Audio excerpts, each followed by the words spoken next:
Hey, what's up guys, Brendanlok here. Following the huge success of Kimi no Nawa released back in 2016, even beating Studio Ghibli's Spirited Away become the highest grossing anime film of all time, Makoto Shinkai once again bringing to us his all-new work, Tenki no Ko, or Weathering with You.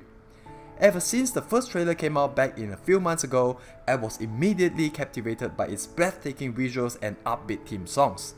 To me, it is certainly something amazing as I don't often get that feeling from any anime trailers or previews, and I was really pumped for it. And fast forward to a few months later, the release date for the long-awaited Tenki no Ko is finally announced for the Malaysian cinemas, as I'll be there during my semester break. So, does it live up to the overwhelming anticipation following the high-speed hype train after Kimi no Nawa?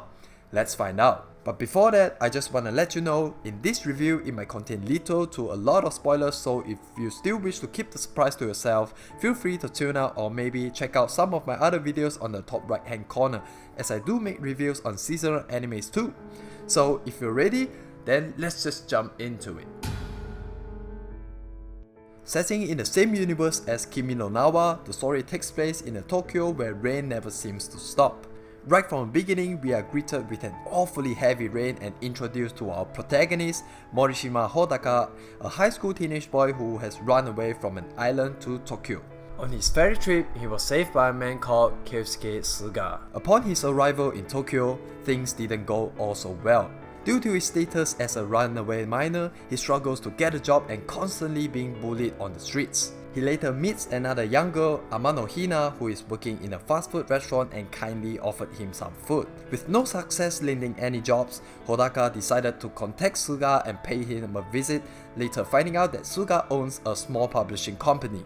He offered him a job as an assistant and beginning covering stories regarding the urban legends of the unusual weather happening in Tokyo alongside Suga's niece, Natsumi. Upon an incident, Hodaka and Hina met up again, and Hina proceeded to show him her ability to clearing the raining sky simply by prayer. Later, they decided to start up a business, taking requests to clear weather for special events in exchange for income, ranging from corporate giants to even kindergarten kids.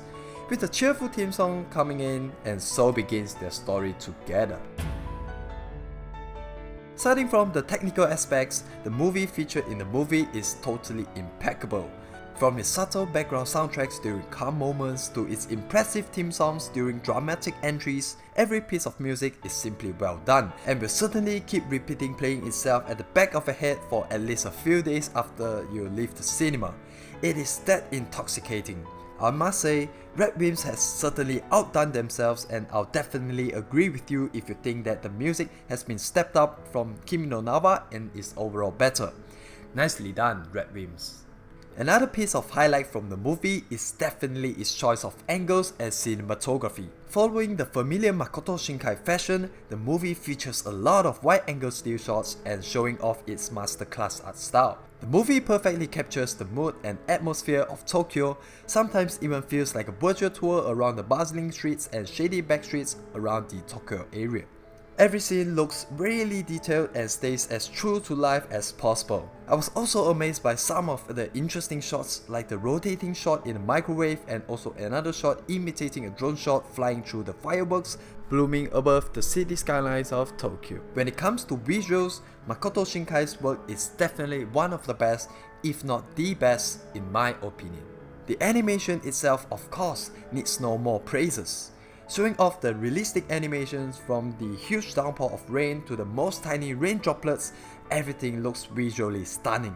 Even the street views and top-down views of the city also look ultra-realistic but with a slight artsy touch to it. I can't even tell at this point whether I like how the street looks more in the movie or in real life. Anyways, I'm not sure if it was just a slight syncing issue or me getting too high after being drowned by the extremely loud audio system in the particular cinema. The voice and the lip sync of the characters didn't seem super accurate at times.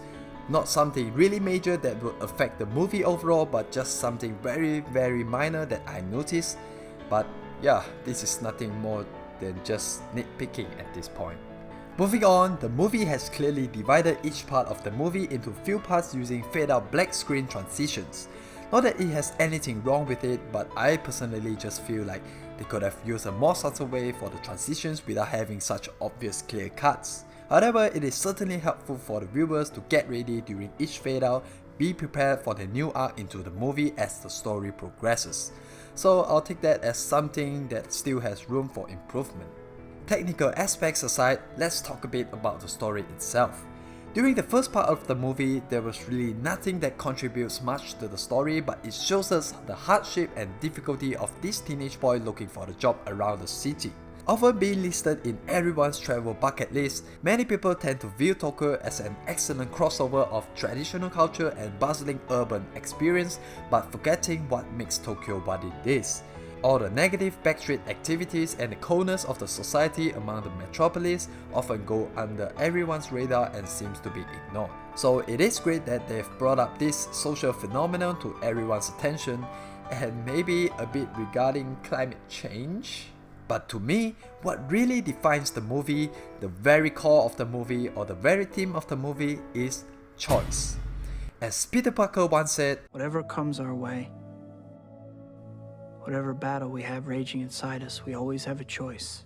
We see how everyone in the movie struggles to make their own choice, choosing what matters to them. We see how Suga decided not to help Hodaka at one point in order to fight for custody for his daughter, but in the end decided to give him a helping hand because he realized what Hodaka is going through and how being separated from her loved ones feel. How Hina decided to sacrifice herself for the greater good, knowing that it means leaving the ones she loves the most behind. And also how Hodaka decided to go all out for the one he fell in love with, even if it costs everything, even if the thunderstorm never stops and floods the entire Tokyo. And 3 years later, the entire Tokyo is in fact really flooded. But does that mean Hodaka is wrong? Does sacrificing everything and everyone else for just that one person or that one thing really mean that we're at fault? Are we really considered selfish just because we make a decision for our own good? And that's the beauty of this movie. Sometimes, something just can't be judged by neither right nor wrong, only what matters to us, and that's life. To sum it up, I actually prefer this movie much more than Kimi no Nawa, as it has in general a clearer direction of where the story is going and is better paced in my opinion. And I personally also really like the entire theme of the movie revolve around choice, and it does and will continue to remind me not just to make the right decision, but the decision that matters. But what are your thoughts? What else from the movie has caught your attention? Of course, if you have watched the movie yourself, why not share some thoughts down in the comment sections below. And as usual, be sure to like the video if you liked it, subscribe if you haven't yet, and I have more videos coming your way soon.